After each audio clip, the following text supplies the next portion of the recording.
అందరికీ నమస్కారం. శ్రీ మాత్రే నమః. ఈరోజు సింహరాశి వారి గురించి తెలుసుకోబోతున్నాం. సింహరాశి వారికి 16, 17, 18 తేదీలలో మరి ముఖ్యంగా ఈ రోజు నుంచి ఒక దేవత వీరి ఇంట్లోకి ప్రవేశించబోతుంది. ఇంతకీ ఆ దేవత ఎవరు, ఎందుకు ప్రవేశించాలని అనుకుంటుంది, ఇవన్నీ తెలిస్తే మీరు ఖచ్చితంగా ఆశ్చర్యపోతారు. అంతేకాకుండా మీ కన్నుల వెంట కన్నీళ్లు రావడం ఖాయం. గల్లు గల్లుమని గజ్జల శబ్దంతో అర్ధరాత్రి వేళ మీ ఇంటి ఆరుబయట రహస్యంగా ఆ దేవత తిరుగుతుంది. వీడియోని మీరు ఒంటరిగా కూర్చొని మరీ చూడండి. అలాగే వీడియోని పూర్తిగా చూస్తే అసలు ఆ దేవత ఎవరు, ఏంటి అనే విషయాలు మీకు చక్కగా అర్థమవుతాయి. కాబట్టి పూర్తిగా విని వీడియోకి ఒక చిన్న లైక్ ఇచ్చి సపోర్ట్ చేస్తారని అనుకుంటున్నాము. సింహరాశి వారి విషయానికి వస్తే, ఈ సింహరాశి వారు వ్యక్తిగతంగా చాలా మంచివారండి. అంటే ధైర్యవంతులు, అలాగే తెలివితేటలు అనేటివి వీరు చాలా ఎక్కువగా ఉంటాయన్నమాట. సింహం అడవికి ఎలా రారాజుగా ఉంటుందో అలాగే ఈ సింహరాశికి సంబంధించినటువంటి వ్యక్తులందరూ కూడా పురుషులైన స్త్రీలైనా చాలా ధైర్యంతో, చాలా తెలివితేటలతో దేనికైనా సరే ముందుంటూ ఉంటారనమాట. అన్ని రంగాల్లో కూడా, అంటే ఎక్కడైనా సరే వెనకడుగు అనేది వీరికి ఉండదు.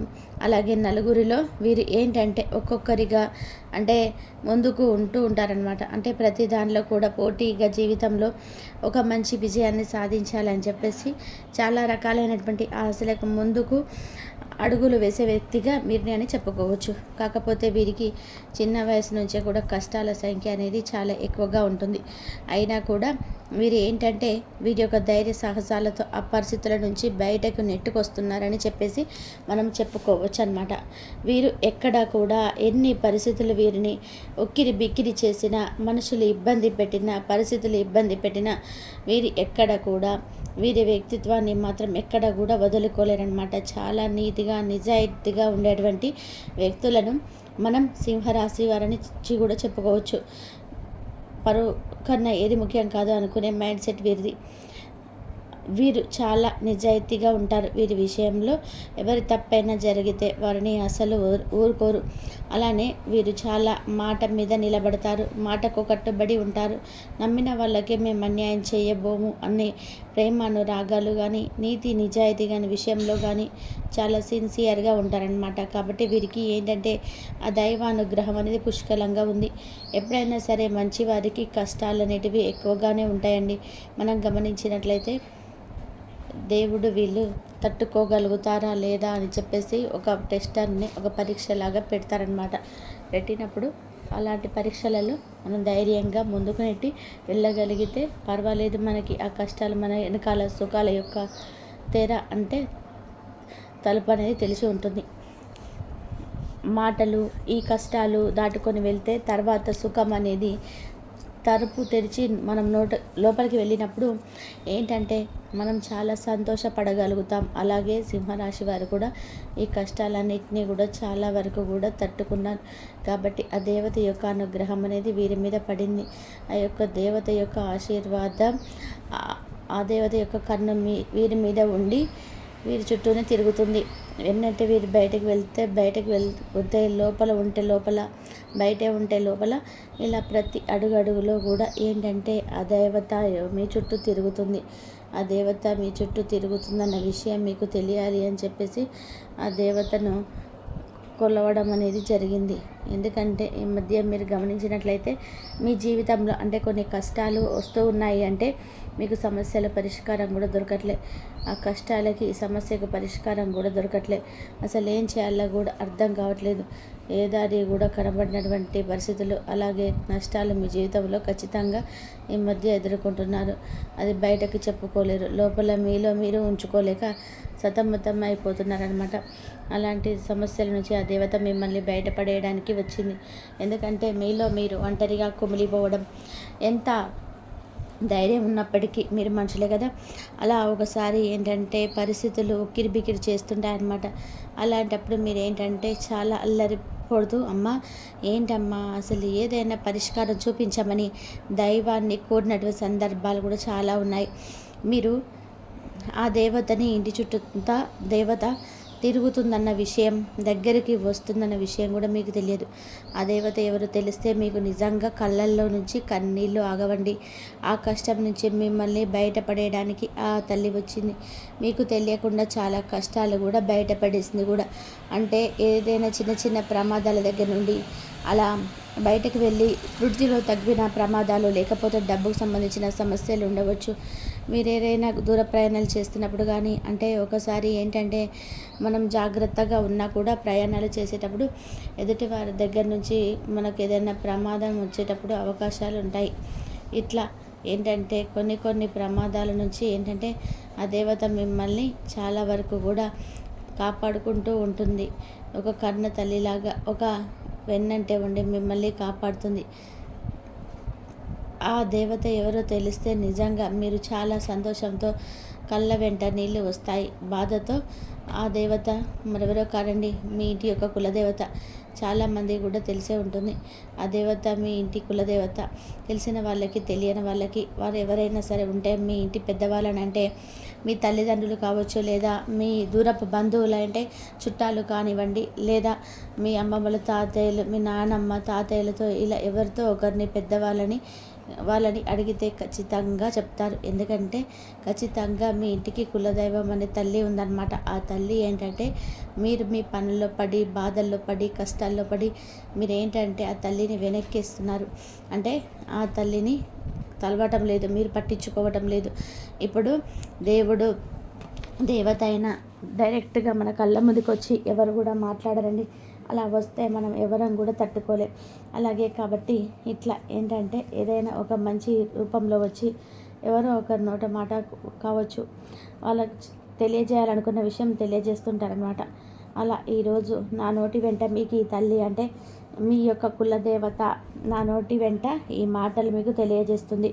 మీరు తెలుసుకోవాలని ఆ తల్లి కోరుకుంటుంది. ఎందుకంటే ఆ తల్లిని మీరు మర్చిపోతున్నారు, ఆ తల్లిని మీరు వెనకేస్తున్నారు. ఆ తల్లి మీ దగ్గర నుంచి పూజలు కోరుకుంటుంది. ఆ తల్లి మిమ్మల్ని, అంటే మీ జీవితంలో కష్టాలన్నీ తీసేసి మిమ్మల్ని కాపాడుకోవాలని తపన పడుతుంది. కాబట్టి ఖచ్చితంగా మీరు ఎక్కడైనా పనుల్లో ఉన్నా సరే ముందు మీకు ఎవరో తెలుసుకొని, మీ కులదేవత వాళ్ళైతే అమ్మమ్మల్ని, తాతయ్యలను అడిగి ఫోటో పెట్టుకొని అమ్మవారిని తలుచుకొని నైవేద్యం సమర్పించి ధూప దీపాలతో అమ్మవారిని ప్రసన్నం చేసుకోండి. మీరు గమనించినట్లయితే ఆ సామాన్లన్నీ కూడా చక్కగా, అంటే శుద్ధి చేసుకొని పసుపు కుంకుమలతో చక్కగా వాటిని పెట్టుకొని తల్లిని యొక్క ఫోటో పెట్టుకొని మీ ఇంట్లో పెట్టుకొని పూజ చేసుకోవడం, ఆ తల్లికి నైవేద్యాలు పెట్టడము, అమ్మవారిని మనసారా ప్రసన్నం చేసుకొని అమ్మవారికి సమర్పించవలసిన కొబ్బరికాయలు కొట్టడము, ఇలాంటివి చేయడం వల్ల ఏంటంటే ఆ తల్లి శాంతించి మీ యొక్క సమస్యలు తీర్చడానికి సిద్ధంగా ఉంటుంది. మీరంటే చాలా, అంటే మన వెనుకటి రోజులలో మనం పోల్చుకున్నట్లయితే తల్లిదండ్రులు కావచ్చు, మన ముత్తాతలు కావచ్చు, ఇట్లా భర్త తరపున వాళ్ళు అవ్వచ్చు, అంటే మన భర్త తరపున ఎక్కువగా కులదేవత అనేది ఉంటారనమాట. ఆడవాళ్ళకి ఏంటంటే అట్లా ఉంటారనమాట. భర్త తరపున, మగవాళ్ళ తరపున ఎక్కువగా కులదేవత ఉంటారనమాట. అంటే ఆడవాళ్ళకు పెళ్ళైన తర్వాత భర్త తరపున కులదైవం వీరింటి కులదైవంగా కూడా మారుతుంది. కాబట్టి అది తెలుసుకొని మీరు ఏంటంటే పూజలు చేయడం వలన మీ సమస్యలు తీరిపోయే అవకాశం ఉంది. వెనకటి రోజుల్లో గమనించినట్లయితే ఎక్కువగా వాళ్ళకి ఎలాంటి కష్టం వచ్చినా సరే తల్లికి చెప్పుకొని, ఆ కులదేవతకి చెప్పుకొని కొన్ని సమస్యల నుంచి బయటపడేవారు.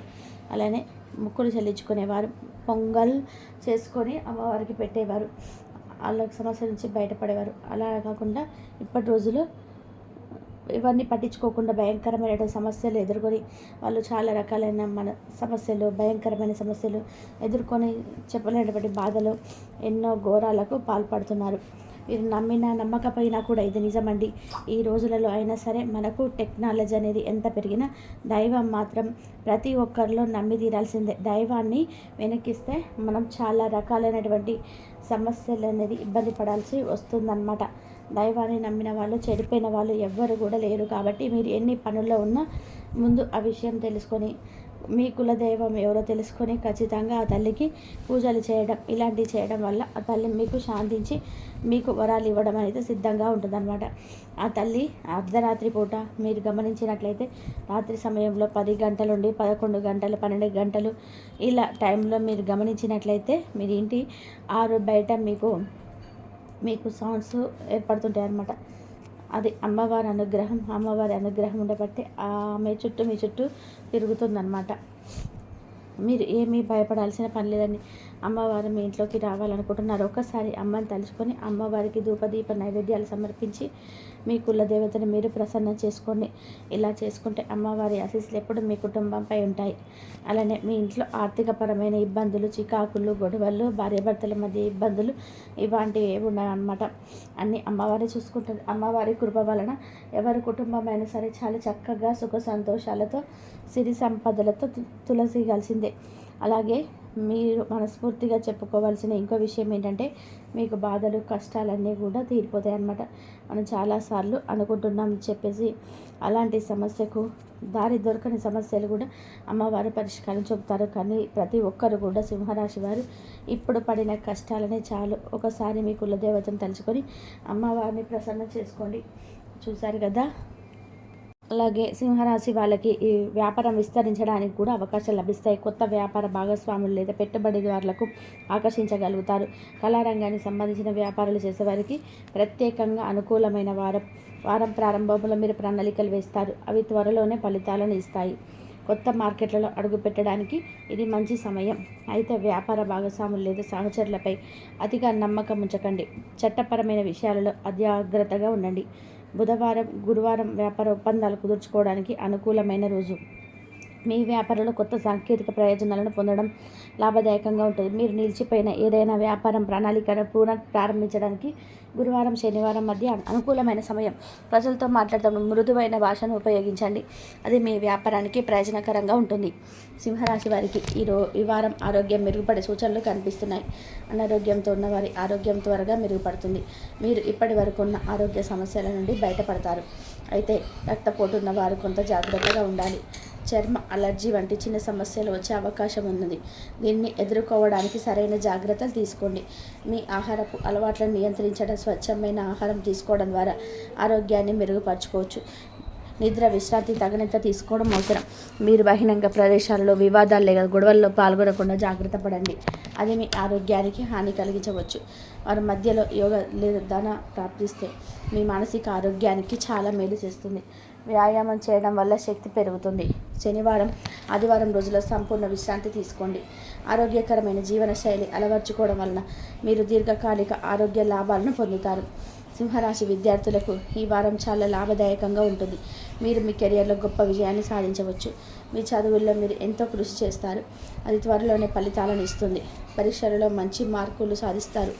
మీరు కొత్త సాంకేతిక ప్రయోజనాన్ని నేర్చుకోవడానికి ఆసక్తి చూపుతారు. కంప్యూటర్ సైన్స్, ఇంజనీరింగ్ మరియు సృజనాత్మక రంగాలలో విద్యార్థులకి ఇది విశేషంగా అనుకూలమైన వారం. గురువారం, శుక్రవారం చదువుకు సంబంధించిన కొత్త ప్రయత్నాలు చేయడానికి అనుకూలమైన రోజు. మీరు విదేశీ విద్యాభ్యాసానికి ప్రయత్నిస్తుంటే దానికి సంబంధించిన పత్రాలు, ప్రక్రియలు సులభంగా పూర్తవుతాయి. మీరు పోటీ పరీక్షలు లేదా ఇంటర్వ్యూలలో పాల్గొంటే అందులో విజయం సాధిస్తారు.